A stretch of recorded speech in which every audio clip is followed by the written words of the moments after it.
The Knicks playing the spoiler versus the Miami Heat. And I'm smiling because you guys know I like to get a win. Let's rock.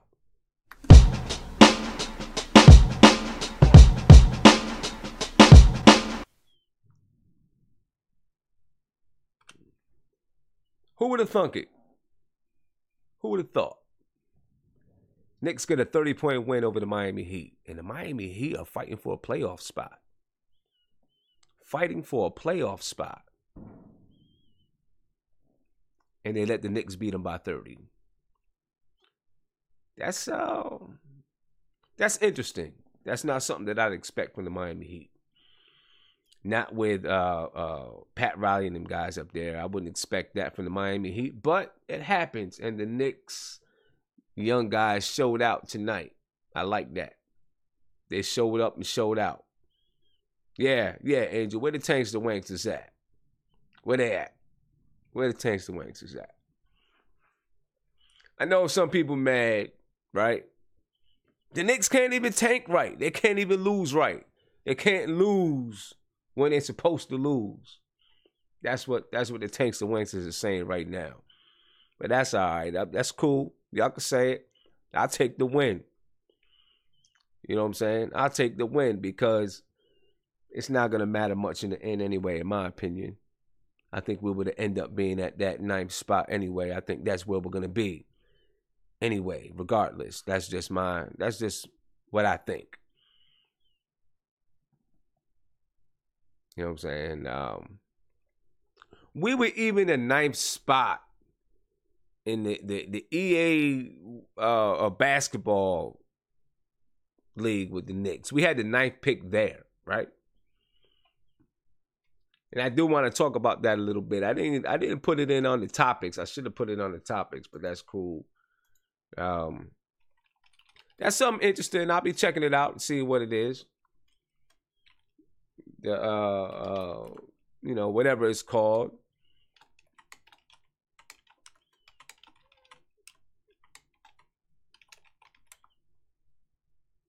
Whatever it's called, but it's cool. This was see, I knew it. The Tanks the Wanks is out. 7J. They choose a bad time to win. Of course. You know what I'm saying? Of course. You already knew people was going to say that, but that's cool. Yeah, this is good for the young guys. This is a good win. Listen, the Knicks going to be in that 9th spot regardless. Even if we had a chance to get to the 8th spot, maybe the 7th spot, we kind of in the same boat. You kind of in the same boat for the same player, man. Now, do you increase your odds of getting the number 1 pick? Yeah, but it's still minute when you're talking about that 7th, 8th, and 9th pick. To me, the odds are the odds, facts are the facts, whatever it is. I know you get up to the 7th spot, you increase the chances of getting the number 1 pick. But I don't know. Let's put it like this. I don't believe in luck, right? If you have odds on some things, that's cool. But I don't like to let things fall to chance. I believe you prepare and you capitalize on opportunity, bottom line. You know what I'm saying? And if we prepare correctly and we manage our team correctly, we'll be able to capitalize on opportunities that come our way. That's just how it is. That's just me. But it's a very good win for the Knicks, in my opinion. Against a team that's fighting for a playoff spot, you're playing with a lot of youth on the floor, so they got a chance to play against a team that's really should be at their peak, right? And you beat them, and you beat them convincingly. Now, could it just be that they had an off night? Could be. That maybe Miami just had an off night. But still, to be able to defeat the Miami Heat, a team that's fighting for a playoff spot. If you look at the standings, we'll take a look at the standings right now. We take a look at these standings here. All right, Miami is in the 6th seed right now. And I'm sure they want to stay in that 6th seed. Or maybe they don't. Maybe they want to move down. Maybe they want to play Boston. I don't know. Because if they go to that 7th seed, they play Boston, and Boston is without Kyrie. So maybe Miami is tanking in the playoffs. Tanking for the playoffs. Maybe they're tanking for the playoffs. Since the Tankster Wanksters want to tank, maybe Miami is tanking for the playoffs. Maybe Miami wants to be in that 7th spot so they can play Boston instead of playing Philadelphia. And that would make sense. Because Boston is significantly weaker now with Kyrie going out for the remainder of the season in the playoffs. That would definitely make sense. So there could be a lot of teams right now fighting for this 6th spot, right? Indiana, I mean, they're probably locked into this 5th spot to play Cleveland. I wouldn't want to play Cleveland if I was Indiana right now. No matter what, I wouldn't want to play Cleveland. You know, it doesn't matter to me how bad Cleveland is looking. I wouldn't want to play them.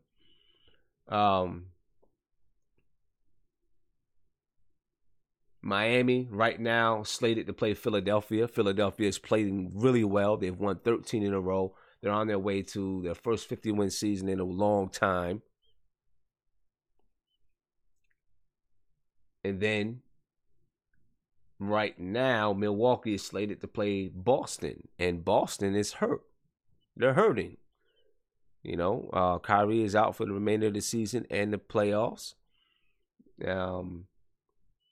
I don't know if Gordon Hayward is going to make a return or not. Maybe he does.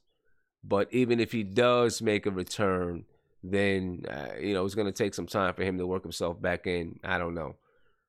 So, who knows? Maybe Miami is tanking to get a better playoff matchup.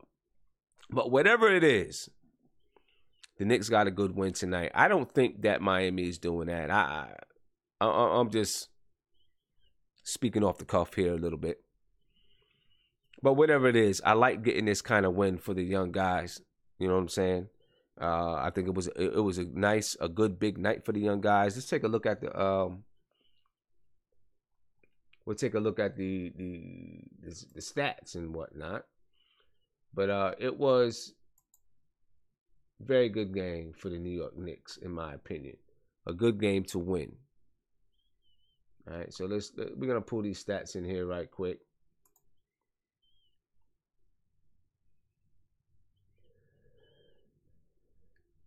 Game recap. We're going to check out the matchup. Biggest lead, we led by 30, was our biggest lead. Out rebounded on 51-42. That's without Cantor.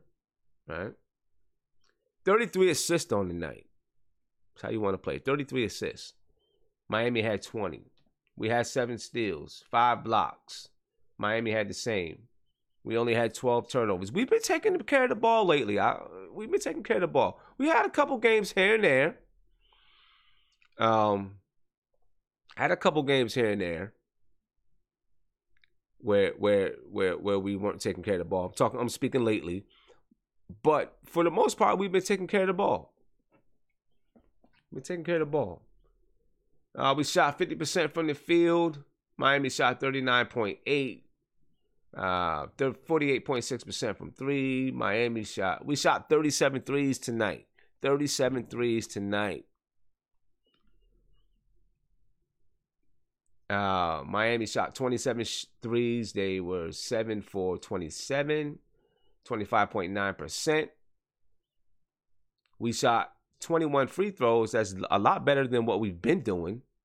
But we only shot 66.7% from the line. Got to shoot better than that. Miami shot 22 free throws. They made 95% of their free throws. And they went 21 for 22. You know what I'm saying? CP, you in the club. Get it in, bro. Don't worry about calling it, man. Get it in the club, man. Do your thing. Do your thing. Have a ball out there. Do your thing. So that's the story of the game right there. I mean, basically Miami shot bad tonight. You know what I mean? They shot bad tonight, and the Knicks took advantage, and the Knicks shot well. What is surprising is that the Knicks shot such a high percentage from the field. When Miami is usually a pretty good defensive team. Good win. Good win, man. Let's talk about the kids, though. I want to talk about the kids. Kids played really well tonight. I didn't even see the whole game, but the kids played well tonight. Led by Damian Dotson. Damian Dotson killed it tonight. He got 35 minutes, and for the last 3 games, his minutes are going to probably skyrocket because Tim Hardaway's injury. The Knicks would be dumb if they let Hardaway think about coming back, even if it's not really bad and is sore. There's no reason for Hardaway to come back, right? But Damian Dotson, 30 points, 12 for 21 from the field, 11 rebounds, had 1 assist, 11 rebounds for D-Dot. I like that. The brother can hit the boards. You got to feel it. You got to like that. Another one of the young guys, Luke Cornett, 17 points, 8 rebounds, 4 assists. Right? Young guys playing. Frank had 8 points, 9 assists. Still had 3 turnovers. Young guys playing, though. You know what I mean? I like it. And Trey Burke, I don't know if you want to count him as a young guy or not, but he's new to the team. 17 points and 4 assists. Isaiah Hicks, he had 9 points, 3 rebounds, 1 assist. Young guys had a big night, and I'm glad for it. I like for the young guys to play well and win against a playoff team. You know what I'm saying? You can't beat that. Did I catch the game? I didn't catch all of the game. I was in practice myself, so I didn't catch all of the game. So, I caught pieces of it here and there, so I'm basically going off of some of what I saw in the second half and the stats, of course. I do know that Beasley bumped knees in the beginning of the game. I did see that. And I know I watched Tim Hardaway go down at the end of the game. Did see that. You know what I'm saying? Began to say, why stick your fingers back on the court? Well, by 25. Why not? Let the man, he played 12 minutes. Played 12 minutes. Let the man play a little something. Siobhan Robinson, thank you for the super chat, of course. You say year 1, Dotson's game is more under control than Tim Hardaway Jr. You know what? Let's talk about Damian Dotson. And I probably should have had Damian Dotson up here, but that's cool. Let's talk about him because in the beginning of the season, after I seen Damian Dotson play a little bit, I'm not even going to lie. I was 100% like, go ahead and trade Tim Hardaway for a 3 and let's play Damian Dotson. I was that in the beginning of the year. You can go back and you can look at video if you like. I was definitely 100% for that because I like the way that Damian Dotson plays. Then, when he got his chance, I kind of said, whoa, wait a minute now.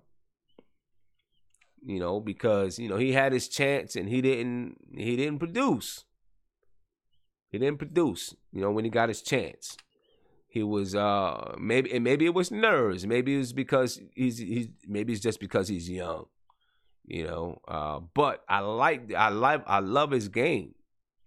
I don't know if he can be the scorer that Tim Hardaway can be, though. That Tim Hardaway is. Would he play more in the flow of the game? Yes, he would. Would he play as up-tempo as Tim Hardaway? No, he would not. Would he play better defense than Tim Hardaway? Yes, he will. Is he a better athlete than Tim Hardaway? I think so. I think he's a better athlete. I'm not sure if he knows how to use his athleticism yet. I think Damian Dotson is. But yeah, well, I was all for it at that point. I was all for it. I was all for him playing those minutes, moving Tim Hardaway for a three. I really was. And then it changed my mind. But if he can play like this, and I'm not saying he's going to drop 30 every night, but if he can play, if this can be a boost for him going into, finishing off the year and then going into the summer, that's really big. Because if Damian Dotson can arrive, and I know I'll have some people that say that I'm wrong, but if Damian Dotson can prove that he can be a starting shooting guard in the league, then in my opinion, Tim Hardaway, if it was me, if Damian Dotson can prove that he could be a starting shooting guard in the NBA, I'd be looking to trade Tim Hardaway. I would be looking to trade that $17 million a year or whatever it is and see what I can get for him. But Dotson has to prove it first. Dotson has to prove it. You know what I mean? Dotson has to prove that he can be a starting shooting guard in the league. And he has, obviously, he hasn't proved that yet. Had a great game tonight, but he hasn't proved that yet.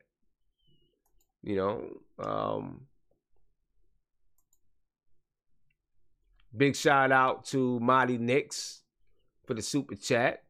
He said shout out to the French Unicorn Wells and to all his tankers. We took an L, Bulls lost. And then shout out to Justin Alba. He said Hardaway's injury was a blessing in disguise. Blessing in disguise. Why so? Why do you say that? Is that because Damian Dotson can get more minutes? Is that why it's a blessing in disguise? Maybe. That could be. And I see people already saying it's just one game. We understand that it's just one game. Obviously, Damian Dotson hasn't done it over time, right? He's only done it for one game. When he had his chances earlier, he muffed them up. What I'm saying, though, is that if Damian Dotson can arrive and prove that he can be a starting shooting guard in this league, it would benefit the Knicks. And if it were me and he proved to me, if I was the general manager and he proved to me that he could be a starting shooting guard in this league, I would trade Tim Hardaway Jr. Why would I trade Tim Hardaway Jr.? Because I think for that $17 million a year or whatever he's making, I can get more if Damian Dotson can prove to be a starting shooting guard in the league. I could use that money to spread it around to get other pieces to make us a stronger team. That's why I would do it.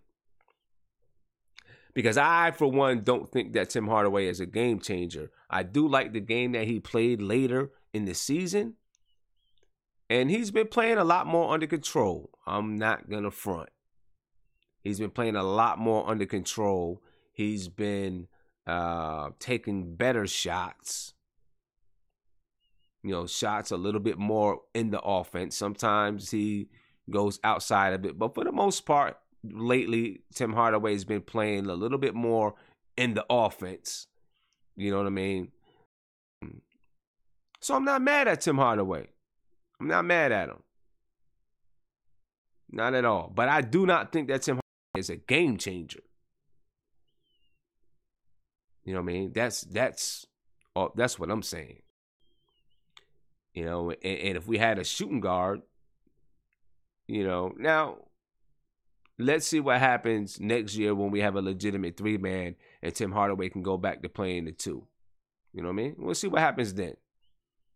Because maybe him going back and playing the two, maybe the Tim Hardaway that people think could be an all-star, which he maybe could one day. I don't know.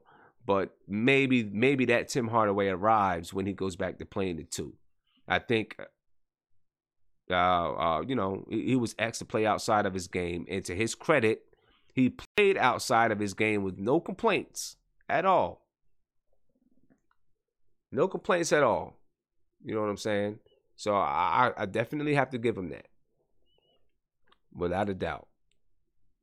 Without a doubt. But, I'm just saying, if Damian Dotson or someone had proved that they could be a really, really good 2 in the league, I wouldn't be opposed to using trading Tim Hardaway. I'm not saying let's go out and shop him. I'm not saying that Damian Dotson is going to be a starting shooting guard in the league or that Damian Dotson is better than Tim Hardaway. That's not what I'm saying.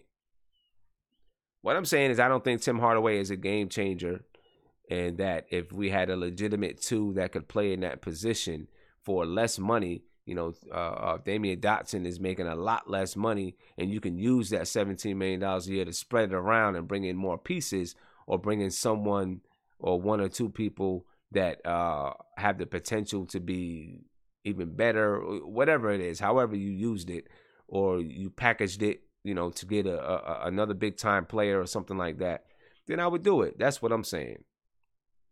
But that's a if. That's a if. That's all I'm saying. It's a if. It's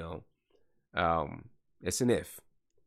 And the only reason is because I don't think Tim Hardaway is a game changer. But I am going to say that we got to give Tim Hardaway the chance to play in his position and see what happens. You know what I mean? See what happens.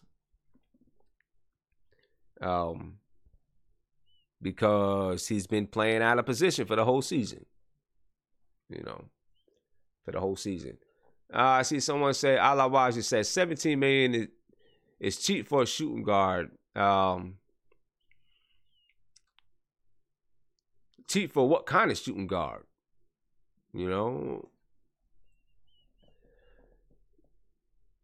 Cheap for what kind of shooting guard? That's my question. Is that cheap for a star shooting guard? Probably, if you have a star. Is it cheap for an average shooting guard? I don't know if it's cheap. I don't know if it's cheap. I don't know. Who do you compare Tim Hardaway to in the league? Right? He's an average guy. He's an average shooting guard, I guess. That shoots a low percentage, mind you. Tim Hardaway, is not like he lit it up. He had games where he lit it up. You know what I'm saying? He had games where he lit it up. Now, that is true. Otto Porter makes $29 million a year and average 14 points per game. That's very true. Tim Hardaway also plays with 2 All-Stars. I'm sorry. Otto Porter also plays with 2 All-Stars. Am I saying that does he really make 29? I don't know if he makes $29 million a year. Is it $29 million a year for Otto Porter? Let's check that out. Let's see. I don't know if it's 29. Otto Porter.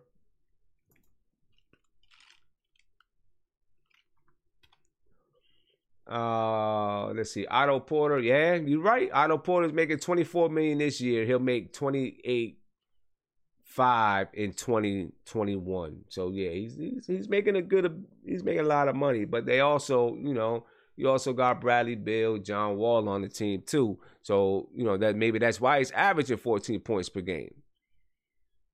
You know what I'm saying? Now Otto's making 24. He's making 25 this year. He doesn't make 29 or close to 29 until 2020. It's right up here.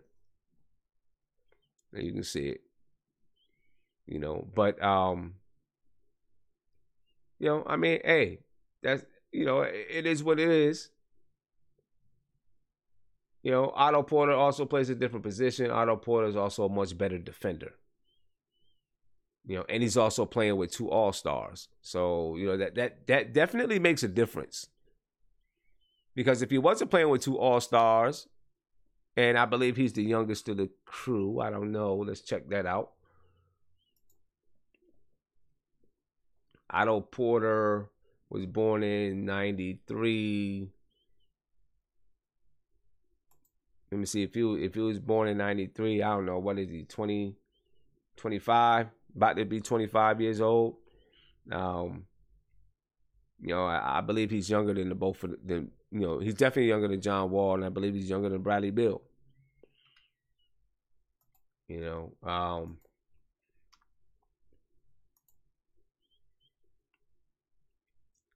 And let's see, Bradley Beal. Now they're the same age.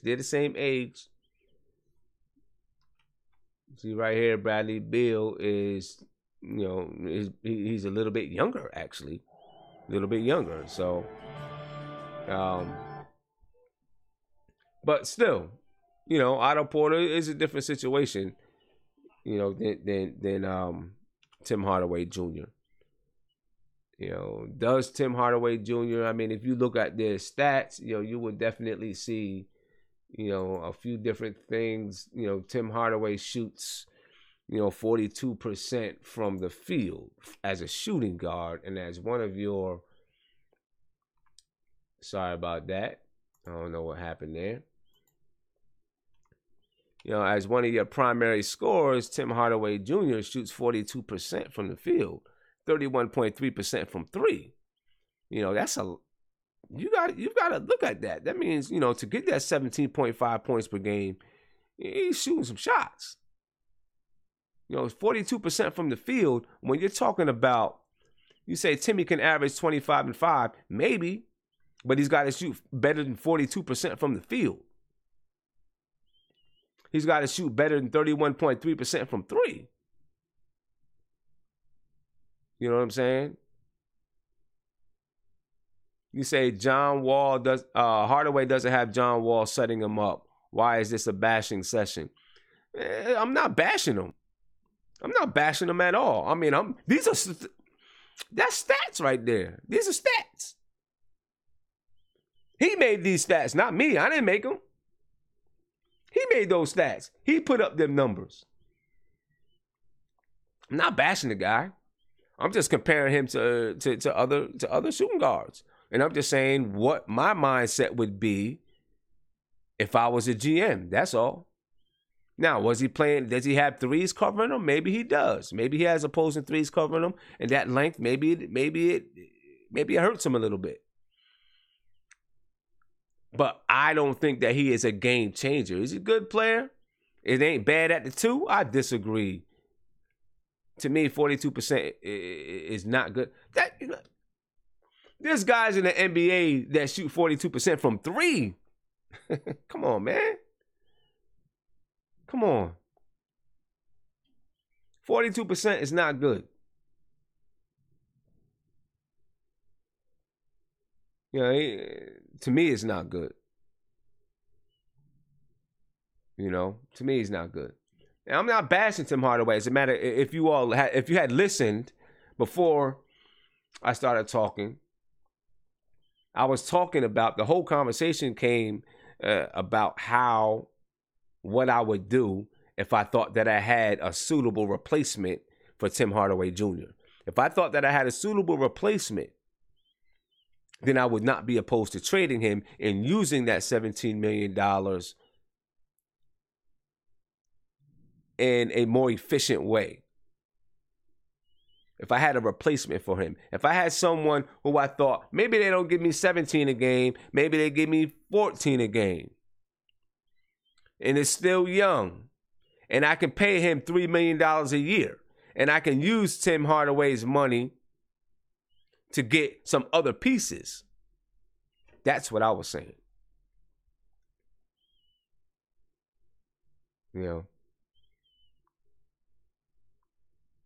That's what I'm saying. Ismail Hernandez, you said 42% is really bad, especially on 17 points per game. James Harden shoots 44% and scores almost 30. My points exactly.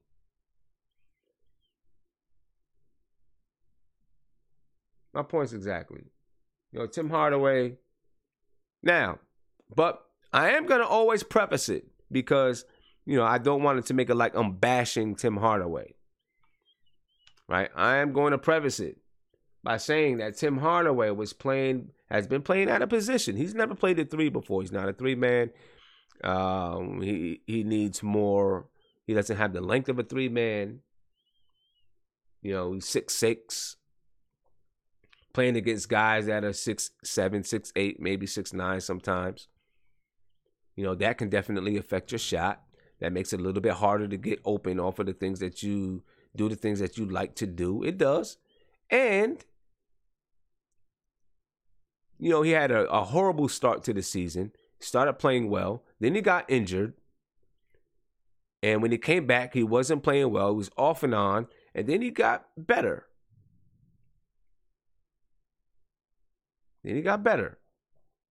So like I said, I'm willing. I'm definitely willing to see what happens when he can go back to playing strictly the shooting guard spot. Maybe switch to the three every once in a while if you're playing a small lineup.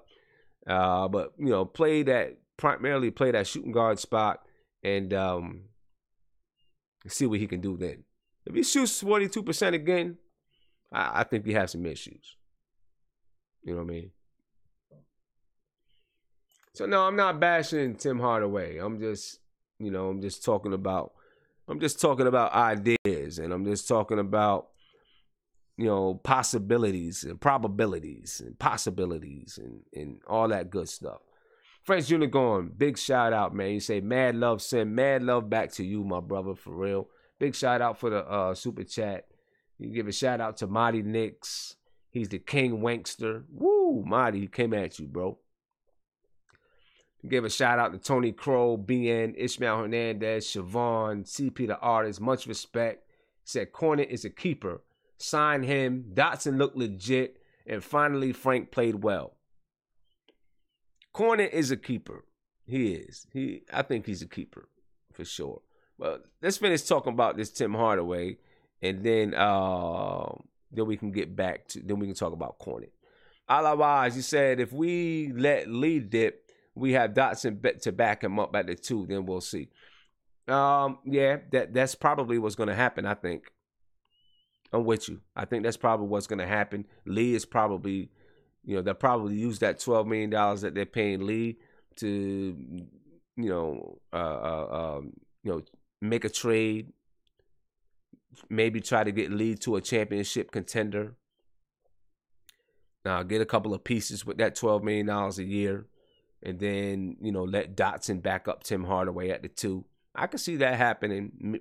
I could definitely see that happening. That's for sure. I can see that going down. But Tim Hardaway, is he worth the $17 million a year? Maybe so.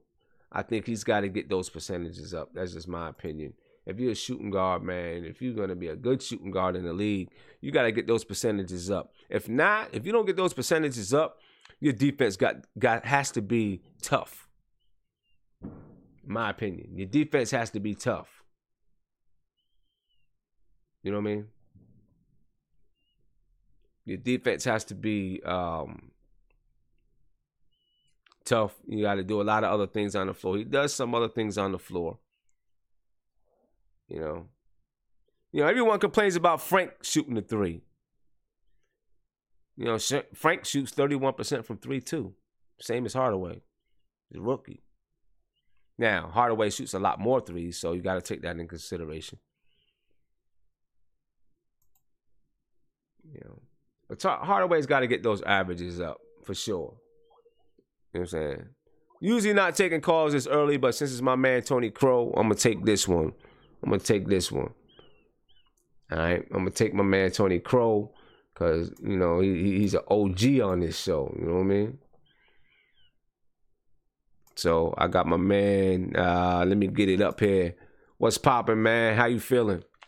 What's going on? Thanks for taking me early. I gotta get up early, so I was trying to get in real quick. All right, that's what's up. I gotta get up early myself, man. I got a tournament tomorrow. We play a tough team tomorrow morning too. 10 o'clock. Play a tough team. Ooh. Yeah, it's gonna be a tough one. Man. Good luck. Hope you get that win. Appreciate it. So What's up with you, man? What's popping? I caught the second half. It was finally good to see Dotson have his breakout game. Yeah, for real. Again, I've been telling y'all I'm not mad. I'm not mad about the win.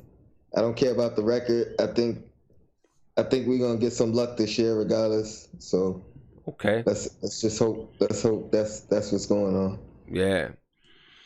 So what you think about Tim Hardaway, man? We've been having this discussion about Tim Hardaway. We'll end it with this, and then we'll move on to Luke.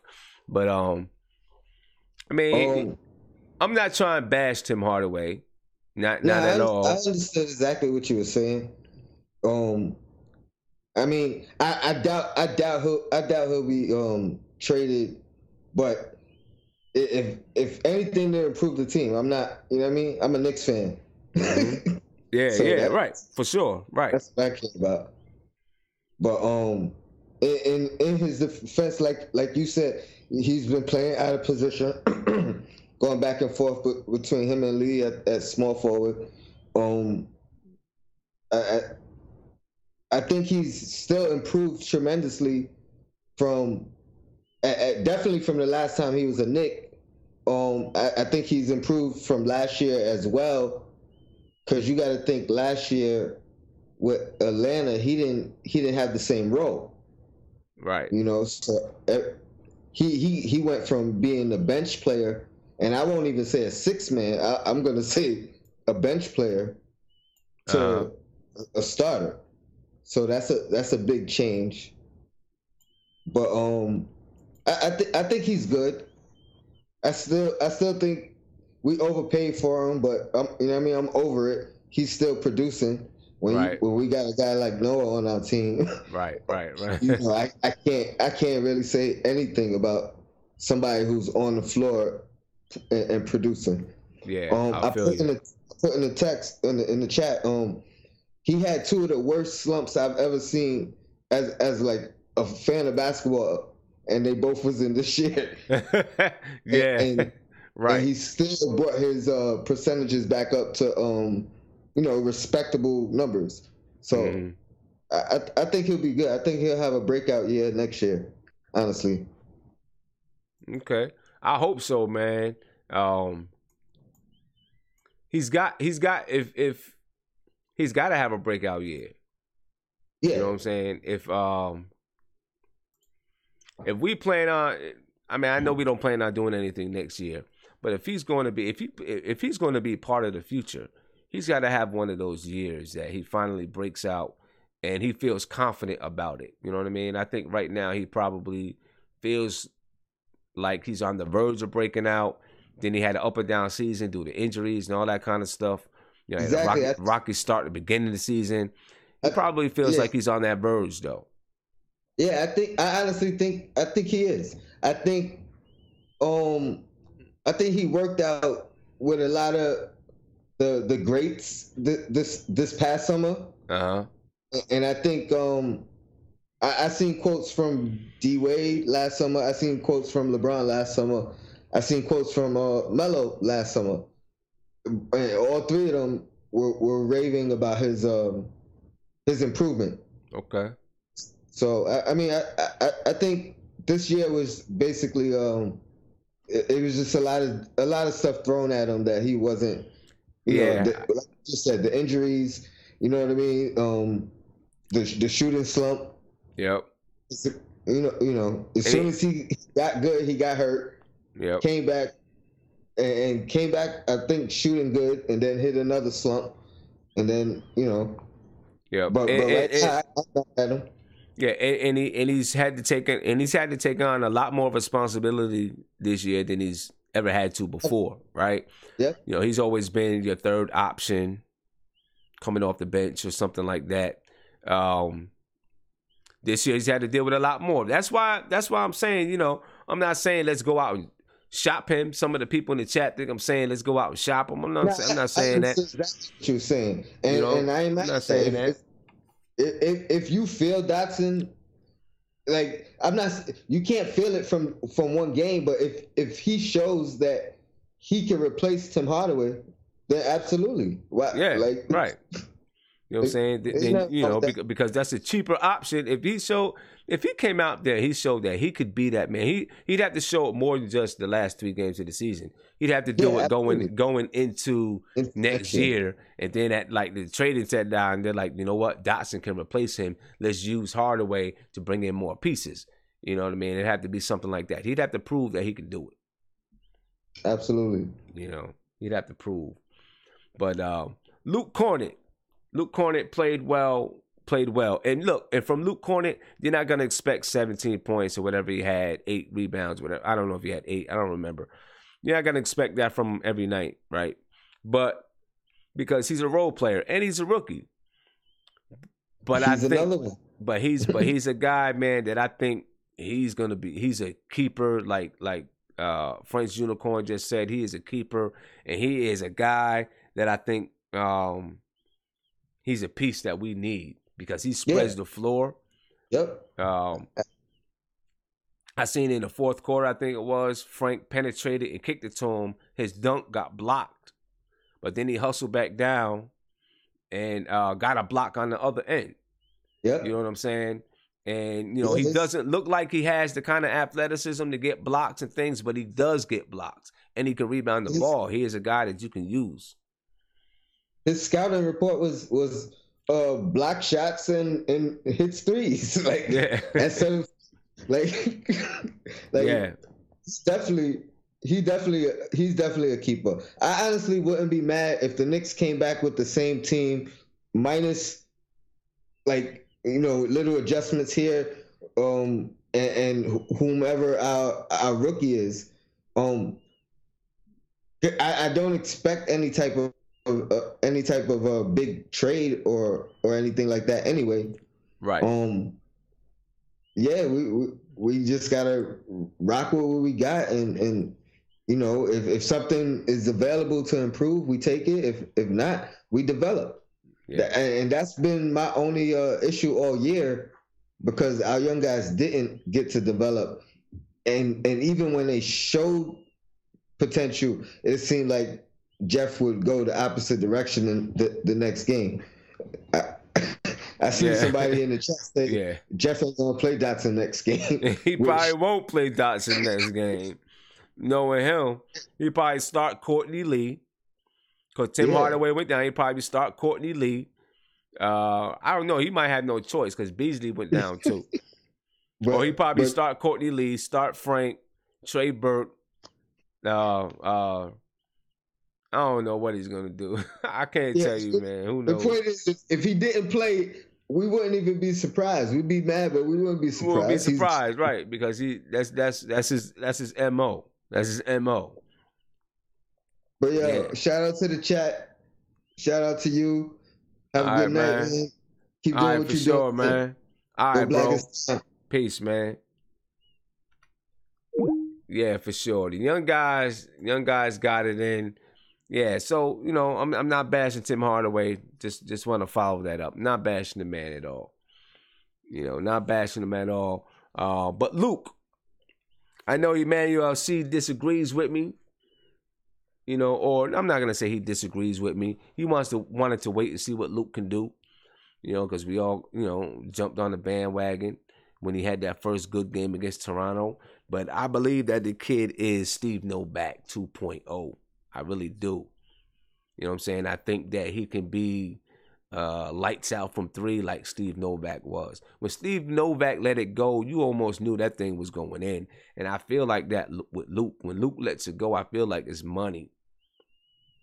You know, the difference is he can play defense a little bit better. He can rebound better. He does a little bit more than Steve Novak did. And I think that he's a guy that has some time to grow in this league. I see somebody ask why he didn't get drafted. That's a good question. You know, I think part of the reason, you know, he's older, 4 years, went to school 4 years, you know, and right now that's not as valued in the NBA. Guys that go to school for 4 years, you know, they figure that they don't have as much talent, they don't have as much upside and all those type of things. So they don't get as much value. So some of them drop in the draft and they go lower in the draft. But it doesn't mean they're not getting good players. Now, one thing is, it makes drafting today is probably so much tougher because, guys can be. I mean, talent is everywhere. Back in the day, you had the cream of the crop, and then it kind of fell off. Now you got guys everywhere, and you got guys that develop late. They play this to their senior year, and they develop late, and then they come in the league ready to ball. I mean, the talent level is so high now. Basketball players, it's crazy. It's crazy. The skill level and talent level is so high, it's nuts, man. So, that's probably why Luke fell and didn't get drafted because, he's older. He doesn't have the kind of upside that you think is going to turn into a star. And he's, I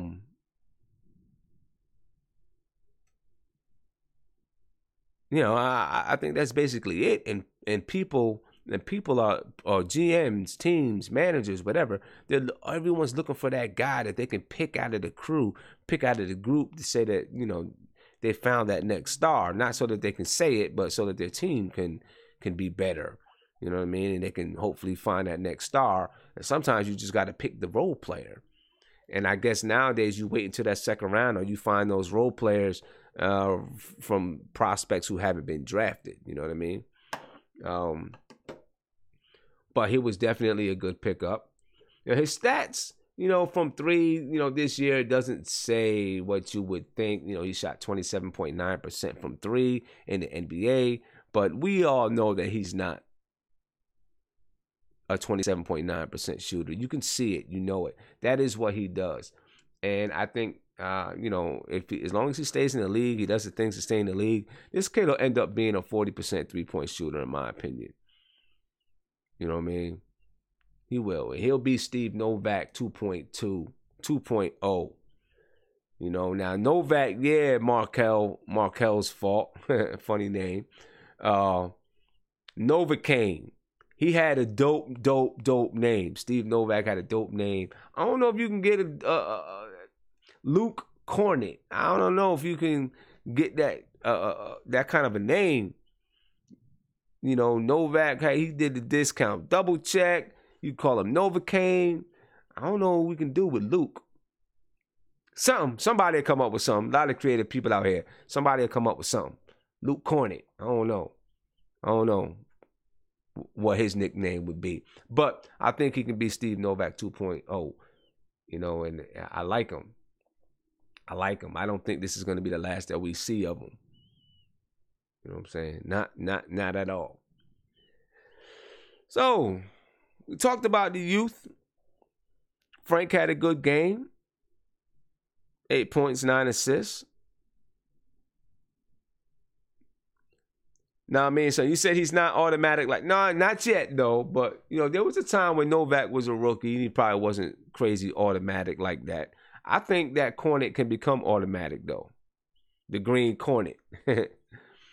I think he can be, or I think he can become automatic. Novak was automatic. You can't lie. We can't take that from him. That kid was serious. Kenneth Lane, you said, what direction is the team headed? I think, well, we're definitely not in a mode where we think we're going to win. So we know we're not headed that way. I think that we are, if you're talking about strategy-wise and the type of players that we want, I think that we're looking to be young, fast, and defensive-minded. I hope that's where we're going, right? I think that I think our style of play is going to be dictated by the next coach. And I keep saying over and over again that the next coach is going to be, this coaching change is one of the most important in team and franchise history. We've been so bad for so long. We need a fresh start. We need something new. Jeff Hornacek still has this stink from Phil Jackson and the triangle and all that mess. I think that we need a new coach that brings a fresh mind, fresh concepts, and make everything really feel fresh. I think that's what's needed. And when we get that new coach, then we can really figure out what's our direction as far as team play.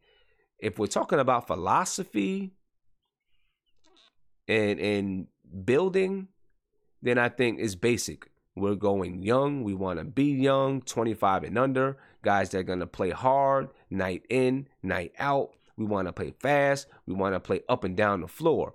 We didn't exactly accomplish that this year. We did not play up and down the floor like we thought we were going to play. We played one of the slowest paces in the league. Jeff Hornacek said we was going to play up and down. We didn't play that way. Part of that, was maybe due to having an older point guard at the helm for a good portion of the season. But we still, but even when we got the young guys in, we still don't play up and down the floor. We don't get up and down the floor. We don't get the ball out the net and look to go. If you're playing up and down the floor, you're getting the ball out the net. We walk the ball out the net. We get the ball out the net, pass it in, and mosey on up the court. We don't look to get that ball up the net and really push it up the sideline and get up the floor. That's what I thought we were going to be.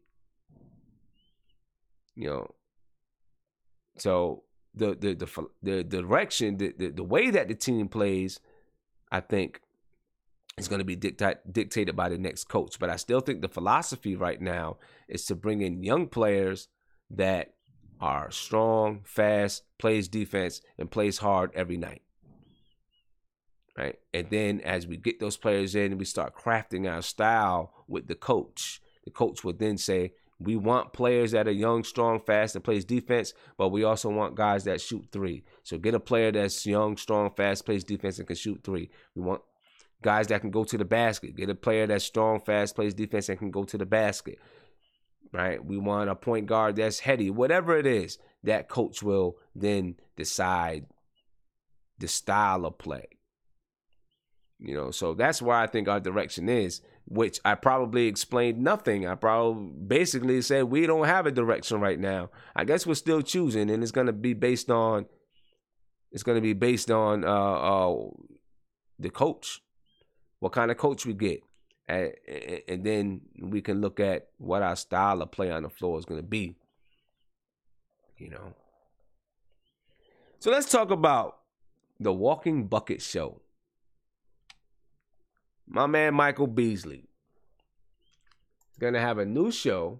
I don't know. It's probably just going to be a YouTube show. Who knows? I don't know what it's going to be.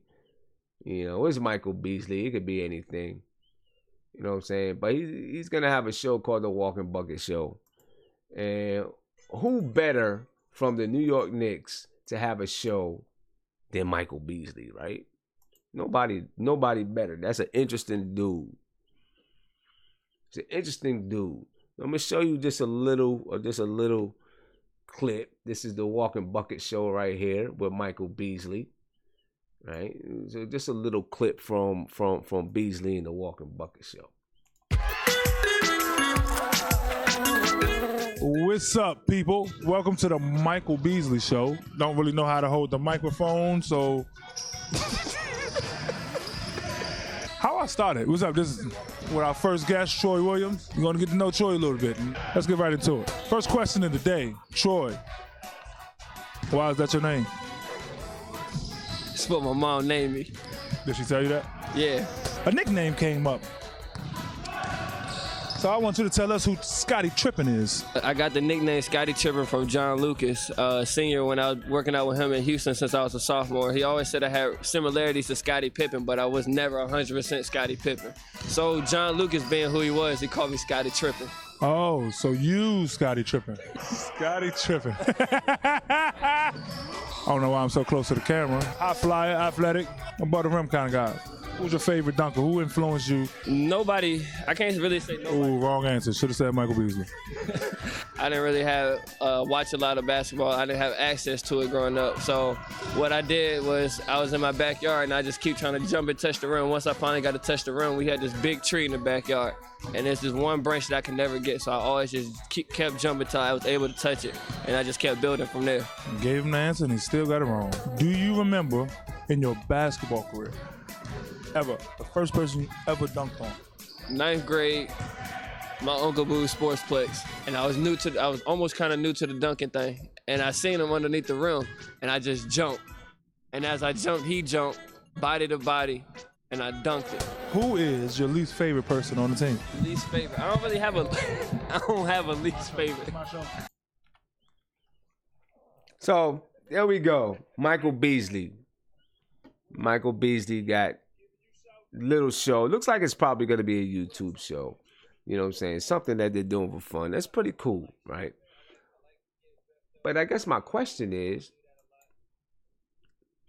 it's the end of the season, right? Obviously, things are going to be up in the air with Michael Beasley's contract and those type of things. And, you know, he says he wants to be back. But does this show signify anything? Or is it just something they're doing just because? Does this show signify that, you know, this is a guy that we're going to bring back? We're not afraid to give him a show. We're not afraid to make him a staple of our organization because we're going to bring him back. You know what I mean? Is it going to be a show that's going to be on MSG? Probably not. You know, it might just be something that's on YouTube. But what does it mean anything, or does it mean nothing? And what do we do with Beasley, man? What do we do? You know, I think we all agree that Beasley is somebody that we would definitely like to have back. You know, he is. Obviously, he can score for us. He can fill in some holes when we need him to do certain things. You know, he can rebound. I mean, he can almost do everything on the floor. You know, he can almost do everything on the floor. He can pass the ball when he wants to. So he's a good guy to be able to, you know, get buckets. Help you get some rebounds. If somebody goes down, he can come in and you know, give you a spark for a few games until that person gets back. But what do we do with Beasley as far as the contract? I think that's a tough one. That's gonna be a tough one with Beasley. You know what I mean? Because I think there's going to be teams and maybe even championship teams, championship contenders that would be interested in Beasley on a small contract. On a small contract. I'm not saying that they're going to pay, you know, crazy money to get him, but on a small contract. Now, Beasley is a different type of dude. He's a different type of dude. So, just because a championship team comes calling doesn't mean that Beasley's going to jump, because he doesn't seem to be that kind of guy. I think Beasley, at this point in his career, he wants consistency. He wants a team to call home because he's been bouncing around. But money always talks. You know what I mean? Money always talks. And Beasley right now is making, I mean, Beasley's making, he's making nothing compared to the league, right? Where is he? Michael Beasley, $2.1 million a year. And I just seen somebody up there said, you know, told people to hit that like button. Yeah, please hit the like button, hit the subscribe button, subscribe to the channel if you have not already subscribed to the channel. You know what I'm saying? Share it on Facebook, Twitter. Go ahead and send that out and share it. You know, let people know. Let's get some more people. Let's build this community up. But So thank you. I forgot who it was who said that, but thank you very much. I appreciate the shout out. Everybody, I always appreciate all the shout outs from everybody. But anyway, getting back to Beasley, what do we do? I seen someone, I see people throwing some money around. $7 million is okay for Beasley. I see some people say $7 to $9 million, $8 million. People are around the same amount of money. I see someone, Justin Remedy, says $3 million. The hard thing is going to be our salary cap for this year. We're not going to have money. I think we'll have, we're not going to have some straight up salary cap, and then we have some exceptions or something like that. Not exceptions, but like mid-level exceptions that we can use. I don't know how much those mid-level exceptions are. And then you have to decide, is Beasley the guy with those mid-level exceptions? And with the season that he had, it's not like he had a breakout season, but he's proved that he can be a scorer. Well, people already knew he could be a scorer, but I think he had his head on a little bit straighter than maybe other years. He's shown that he wants to play defense or is willing to play defense. So I think there'd be some teams that would be interested in him. Golden State might be interested in him.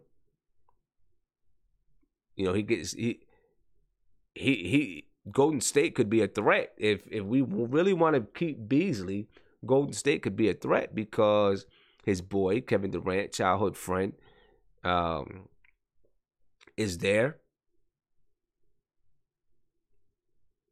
They can use his scoring abilities. Another guy that you can throw the ball into to go get you a bucket if you need it. Now, they don't play that style of basketball, but every once in a while you need that. The Warriors, they deal with injuries. They deal with injuries. So they need guys that can step in and score. Someone like Houston maybe could use them. They all want guys like that can go get a bucket, especially Houston, because they play good defense, of course, but they like to score.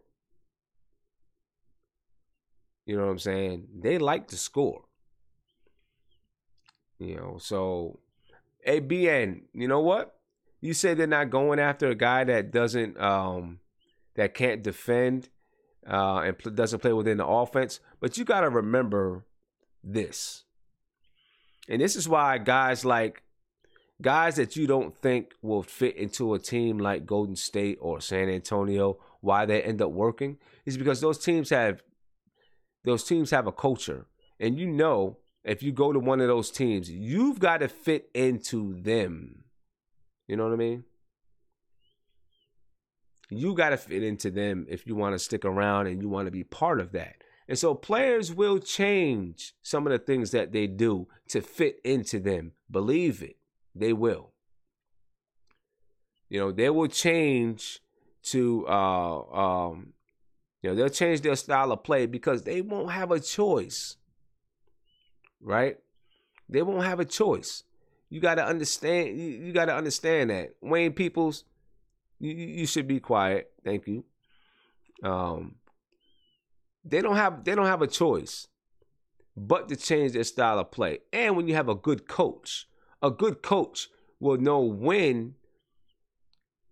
A good coach understands how to use a player, be able to stroke their ego a little bit, still be able to keep that player playing within their offensive system, right? So they know to say, we got to get, if we're going to play Beasley 15 minutes a game, make sure he gets 3 or 4 touches where he can just ISO. Yeah, BN, probably. You're probably right. So Steve Kerr, he's a master offensive mind. You know what I mean? And, he would know how to work it in so Beasley can get some of his touches and be satisfied and then still play that team type of game. I think that's why some of those guys, like some people thought Rudy Gay going to San Antonio, but it kind of works because you got Greg Pop there, and you already have a culture there, and guys know that they have to fit into that. They have to fit into that culture. Some guys, you go to a team and you're like, well, I can take over this team because they don't have anybody here. The coach, they're going to have no choice but to let me take over. Some teams you go to already have a culture, and you got to fit into that culture if you want to stick around. So that's why I think Beasley could work in a Golden State or a place like San Antonio. You know what I'm saying? I think it would work. Here, there were times where, he was the best scorer, and it was really not much that you could do. You know what I mean? So I wouldn't put it out the question that a team like Golden State would come for him, because they can use those skills. They can use those skills. You know what I mean? So I don't know what we do with Beasley. Because he may demand, he's gonna demand more than that $2.1 million. He may end up getting a little bit more. And then I just seen someone say, that we need to be focused on 2019 summer, and you're correct. Right? We need to be focused on that 2019 summer. So if we're focused on that 2019 summer, then we're probably not going to be able to afford to pay Beasley. We're not going to be able to afford to pay Beasley what he may demand someplace else, or what the market may, what he might get in the market. You know what I'm saying? So will we have enough money to pay him? I don't know. That's a good question. We'll see what happens when we get to the summertime. And maybe though, like I said, Beasley's a different kind of dude. And maybe he really likes it here. And maybe he is willing to say, you know what? I'm not going to take more money. I like it here. I want to be in one place. I want to kind of settle down. And maybe he's cool with giving us a little bit of a discount. I wouldn't put my eggs in that basket, because like any player, they know, their time is going to run out soon, and they're going to go try to get the money. So now Markel's fault. He'll still be cheap. I'm not saying he's not going to be cheap. Teams aren't going to pay him a ton of money. I agree with you. They're not going to give him a super contract, but there may be some teams that can afford to give him more than us. There may be some teams that can afford to give him more than us. I don't know, but it could be. It could be that. So I guess we'll have to see what happens. I would definitely like to have Beasley back. Vidori Raza, you say he's going for the money. And I could understand if he's going for the money. He's 28 years old. He's not going to have too many more big paydays. He's probably not going to have a big payday now. And he's probably not going to have a year where he's like the man and he can get a super big payday. So he's going to go get some money. He's going to want to get some money. But like I said, Beasley's a different kind of guy. So you just never know with Beasley. And then, there'll be some moves that happen over the summer. We'll see what kind of moves happen too. After some moves, maybe we free up some money to be able to sign him. Not to a crazy contract, but, to something that keeps him around.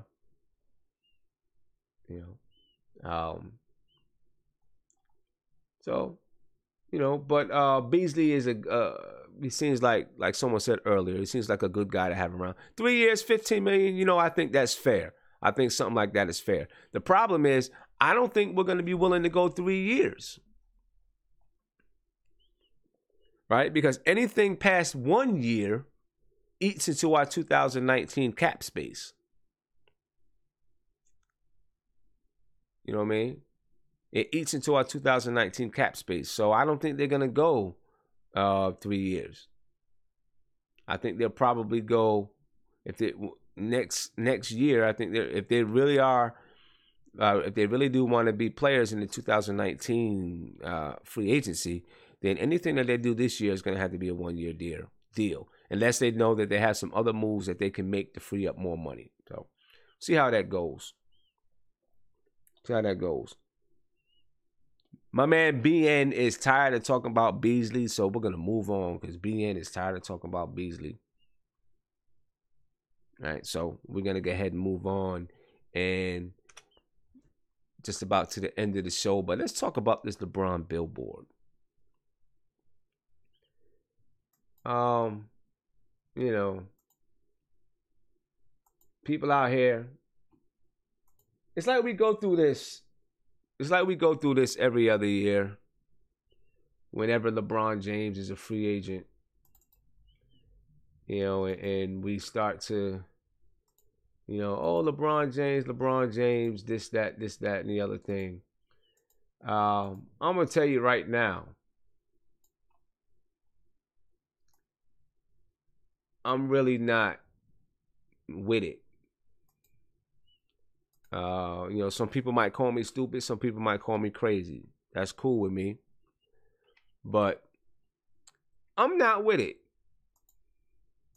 I don't want the craziness that comes along with LeBron James. You see what it says up here. You see the picture. LeBron James, King of New York? Question mark. Prove it. Come to NYC. King James, NYC 18. You know, I don't know. What about you all? For me, I say no. I'd rather continue to go in the direction we're going. Whatever direction that is, I would rather continue to build around KP, Frank, whoever we pick up in this draft. If we're going to have Trey Burke, Tim Hardaway, I don't think if you add, okay, well, let's just ask this. If you add LeBron James to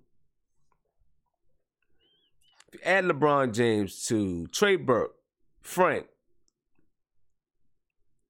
Kristaps Porzingis, Tim Hardaway Jr., if you add LeBron James into that mix, is that a championship team? I say no.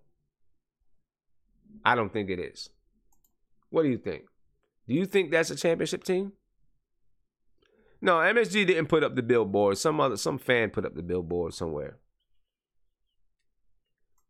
But I don't think that's a championship team. If you add LeBron James to that group, to this group here, I don't think it's a championship team. I don't want the shenanigans that go around with LeBron James. I just don't want it. You know, LeBron James is going to come. He's going to do 2 years with an opt-out after 1. You know he's going to do that.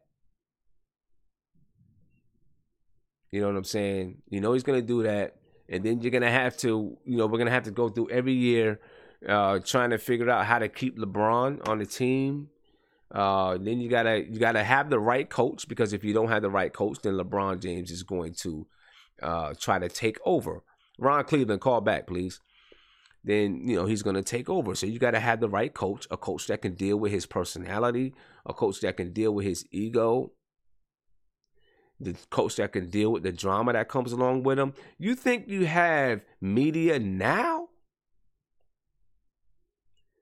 What kind of media do you think that you're going to have? What kind of media distractions and all that you're going to have if LeBron James is here?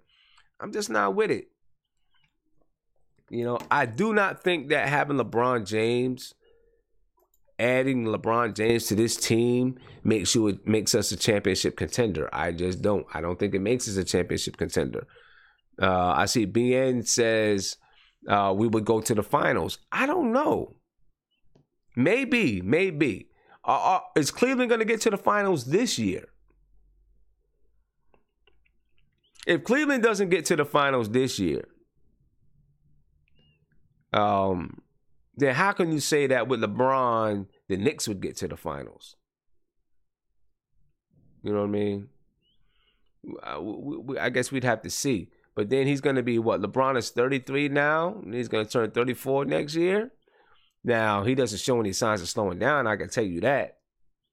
That's the truth. You know, but I think that if we do that, I think we go backwards. We go forward, we get better, obviously. We get better. But I don't think we're building anything that's sustainable, let's say that. Right? That's my thing right now. I want us to build a team that is sustainable over the long haul. I don't want us to build a team to try to win a championship in the next 2 to 3 years. I want us to build a team that's going to be sustainable and then be good for years and years and years to come. That's what I want to do. And I think when you try to go get LeBron, now you got to sell out. You go get LeBron, you have to sell out. You know, and I said it the other day, if you go get Kawhi Leonard, that, you know, now you have to try to win now. But you have more of a window, and you have more room to say we can still build around Kawhi. Let's still take some time to build. With LeBron, you have to sell out today. You sign LeBron, you have to sell out today. And that means trading away some of your future. When I say future, I mean your future that is 5 to 10 years away. You have to trade some of that to win now. You know what I mean? Because if you get LeBron, you got to sell out. You got to sell out and go for that championship now, today, and tomorrow, and the year after that. You know, I don't know. You know what I mean? Then you don't build something sustainable. Then you end up back in the same boat, because then when LeBron retires or he leaves, then, you know, you're back in that same boat of trying to build again. I don't know. And then everything else that comes around it, I don't know. You know what I mean? I don't want to deal with LeBron. That's just me. I got my man Ron Cleveland on the line, man. Ron, what's up, bro? Man, ain't much, Simeon, man. What's good? What's going on? What's up to the chat? What's up with you, brother? Yeah, it's been a little while. How you been? How you feeling? Man, I think I'm in depression, man. Nah, you can't let the Knicks do that to you, brother. You can't do it. Nah, just kidding. But you know, watching the game tonight, you know, it's just you know, I remember you talking about Dotson, man, a while back, and you know, all reports coming into training camp saying that they love Dotson, you know, his defense and what he was doing, and the guy didn't get no playing time, and really he didn't play tonight because it was a part of the plan. It was out of necessity. Mm-hmm. You know, injuries got him in there like that. And to see what the kid did tonight, and I remember the reports on him when he was coming into the league, they were saying the one thing he could do is put the ball in the basket. Right. And if you look at him, he has the size, and I remember they compared him to Shumpert. So for his body type and his ability to disrupt on the defensive side. So I looked at that. So Jeff, that's a further indictment on him. That's another notch that's going to get him, another bullet that's going to get him on out of New York. And Tim Hardaway Jr., you know, I really think with him, coming into the season, the worst thing that happened to him was that injury. Because what we're seeing now, like the last week, and I admit, I bash him sometimes for the dumb, idiotic shots he take, ill-advised stuff he does on the court. But the last week or two, I'm watching what I saw earlier before that injury. So really, injuries really derailed our season, man, in more ways than one. Mm-hmm. On top of the coaching. And so far as them tankster wanksters, man, I'm gonna let them have their day. You know what I mean? But you play to win the game, man. I ain't with losing. In no circumstances, you should never be cool with losing. You know, because the draft is a crapshoot. I always have a saying for the draft: they're a bunch of unproven, and I won't even say the reps. You know what I mean? You don't know what you're getting out of that. Right. If you recall, you remember J.R. Reed? Yeah, I remember J.R. Reed. Yeah, I remember J.R. Reed big time. Yeah, was All-American, all number one player in the country in college, and what did he do in the NBA? Right. Didn't do There's nothing. a lot more non-success stories in the NBA than success stories. Yep. And He went to North Carolina, right? JRE. He's a Tar Heel. Yep. Yeah, he's a Tar Heel. And so far as coaches, I was really thinking about it, and somebody even brought it up in the chat, and I really thought about Jay Wright, man.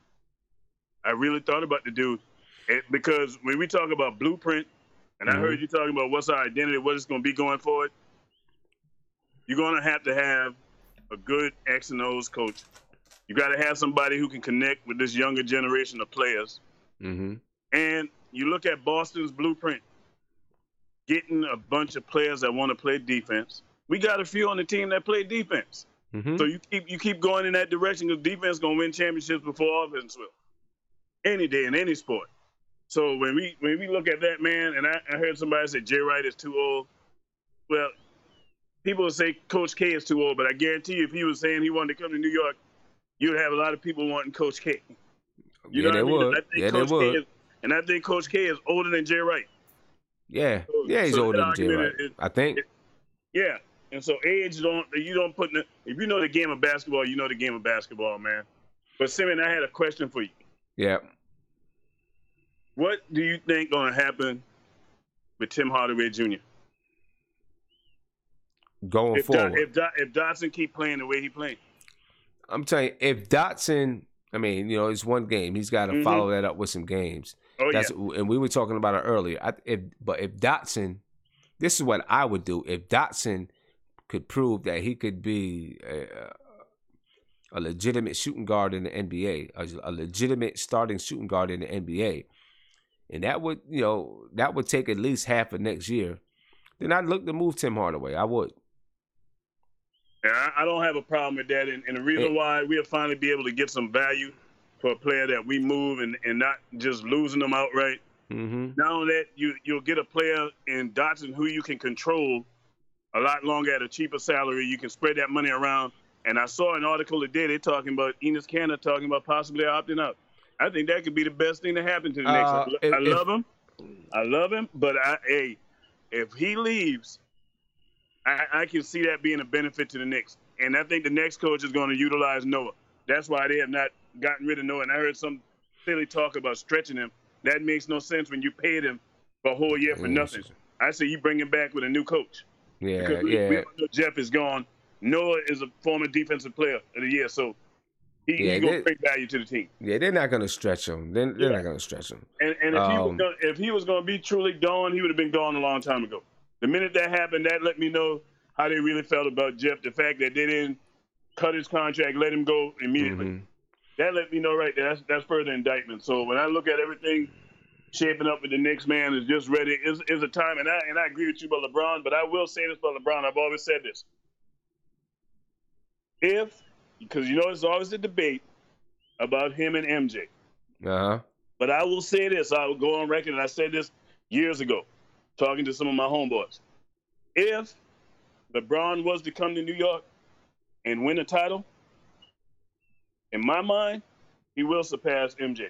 Because LeBron will have done something that nobody have done in New York in 40 years. The last time they won a title was when I was born. Mm-hmm. So you talking about him doing that in New York where many have came and many have failed? Oh, man, that would put him on a whole nother level. Yeah. That would put him on a whole nother level. And I think that's something that might be, in the back of LeBron's mind, but I don't think that we have enough. LeBron wants a team. LeBron does not want to. He hasn't wanted to do it when he was young, right? Carry the team all by himself. He wanted to have some friends with him there, some people that can pick up the slack. He's definitely not going to want to do it now that he's 33, 34 years old. So True. the Knicks would have to really have a serious team for him to consider coming to the Knicks right now. And we don't have that kind of a serious team, I don't think. But you think about it, in the East, you put LeBron on any of those teams in the East.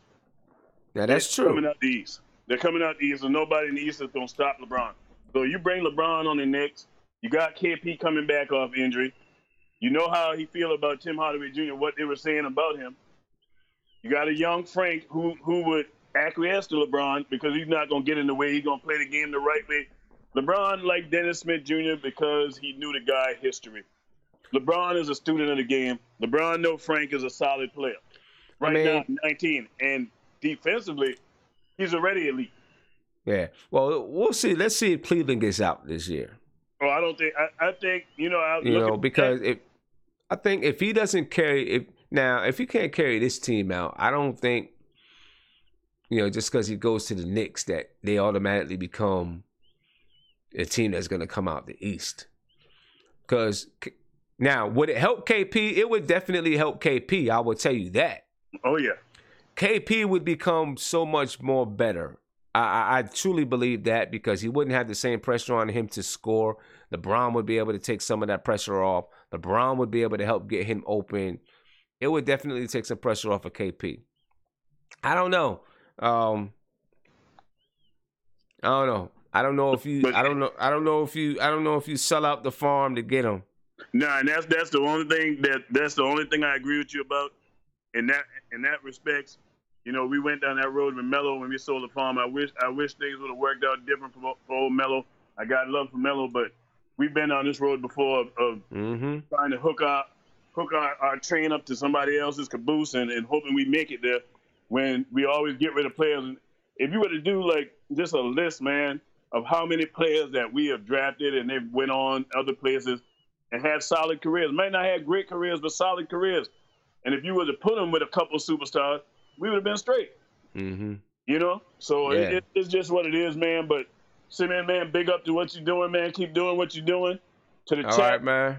I say what's up, and them tankster wanksters, man. Y'all need to get off that tank stuff, man. Get on the winning team, man. There you go. I'm with you 100%. Y'all know my saying. I'm out, man. We'll be back. For sure, man. All right, man. Thank you, Ronald. Appreciate it. All right. Later. Yep. Yeah, I want to give shout out to Siobhan. He said, speaking about LeBron James, he said, Knicks fans never learn from the past. 100%. I am 100% with you. Knicks fans never learn, man. I mean, most of the people in this chat don't look like they really support trying to bring in LeBron. You know what I mean? I don't support trying to bring in LeBron. I'm sure some people will support and would say you got to go after LeBron. I think Scott Perry and Steve Mills, I'm going to be honest with you. I think of LeBron it's so hard, right? It's so hard. If LeBron says, I want to go to that team and you have the ability to get, and that team has the ability to get LeBron, even right now, it almost puts you in a no-win situation. It's almost like you have to go after him because it's LeBron James. Obviously, you don't have to, but if you don't, people are going to be like, wow, are you dumb? So that definitely makes it tough. But if I'm the Knicks, I'm not pursuing because he's going to be a free agent. I, for one, believe he's just going to re-up with Cleveland. And like I think it was Ralph Unreal just said, he'll retire in Cleveland. I kind of believe with you. I believe with you. I believe you. I think he's going to retire in Cleveland. But I think that, he definitely puts a front office in a quagmire where it's like, man, he wants to come here, but do we really want him? And how do you say no? It definitely makes it a challenge. But if I'm the Knicks, I would say no. Because I think we need to build something sustainable. And getting LeBron James does not build anything sustainable. You have a 2 to 3 year window to win, and then you're starting all over again. You're restarting all over.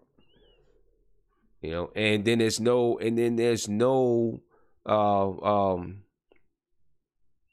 guarantee that you're gonna win the championship. You might just get there and not win it.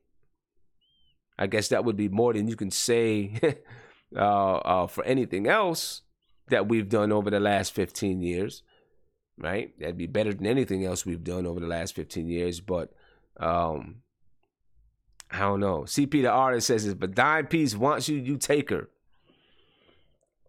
I don't know, CP. I'm not always 100% with that, because there's some dime pieces out there that'll mess up your life, bro.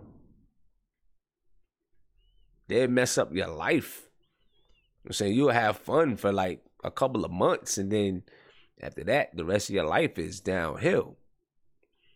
There's some dime pieces out there that'll get you. Be careful, man. I don't know, CP. You went to the club tonight. What happened, bro? What's up? You said you was at the club. What's going on with you, man? Come on, man. But I mean, I see what you're saying. But I see what you're saying. But like I said, them dime pieces can, sometimes they're real pretty, but the attitude is nasty. Some of them gold diggers. Some of them want them pockets. And then some of them just want ballers. Well, they gold diggers. They want ballers for one reason. You know what I mean? Yeah, BN, 100%. Yeah, BN, 100%, man. Exactly. So, yeah, be careful of them dime pieces out there, fellas. Be careful. Sometimes it's like fool's gold, man. Gotta watch it. Gotta watch what you doing. Yeah, but hey, I need to give another shout out to Marty Knicks. He said Ron Cleveland is one of his favorite callers. Yeah, for sure. But listen, man, I am 12:04. I gotta get up, got a game tomorrow morning. We're playing another AAU team that has some players from a rival high school, you know what I mean? So, I got to be ready for that. Crazy, you said I just explained LeBron in a nutshell. Yeah. Crazy Beats SP. Yeah, exactly. Yep. That's him in a nutshell, man. That's him in a nutshell. Got to be careful. Got to be careful with him, man. M8 said, life lessons with Sim. No doubt. I done been through some stuff, so yeah, I can give you some life lessons, bro. You know what I'm saying? But anyway, I am going to head out, man, so I can get up in the morning and hopefully be able to coach us to a win or at least play a good game. You know what I mean? Going to be a rival team. They got some really good players. I'm playing with a team that's all 9th and 10th. They're playing with teams that are 11th and 12th. So it's definitely going to be a challenge. But we're up for it, though. We're up for the challenge. Sure, no doubt. So, Mal, everybody have a good weekend. I'll see you tomorrow night, actually. We'll be on tomorrow night after the Knicks play. And look forward to some more of you guys' good conversation, man. Have a good one. Be easy.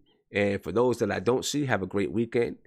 For those that I do see, I'll see you tomorrow night. Peace. If you enjoyed this live stream, please subscribe below. Ring the bell so you get notification anytime that I'm live. Share it on Twitter. Share it on Facebook. Get it out there. Let people know to come join this community right here. Check out these videos right there so you can stay updated on the New York Knicks, the NBA, because we're getting down to the end of the season. Some things, we'll be talking about some new, fresh things. So let's talk about it. Peace. Have a good weekend.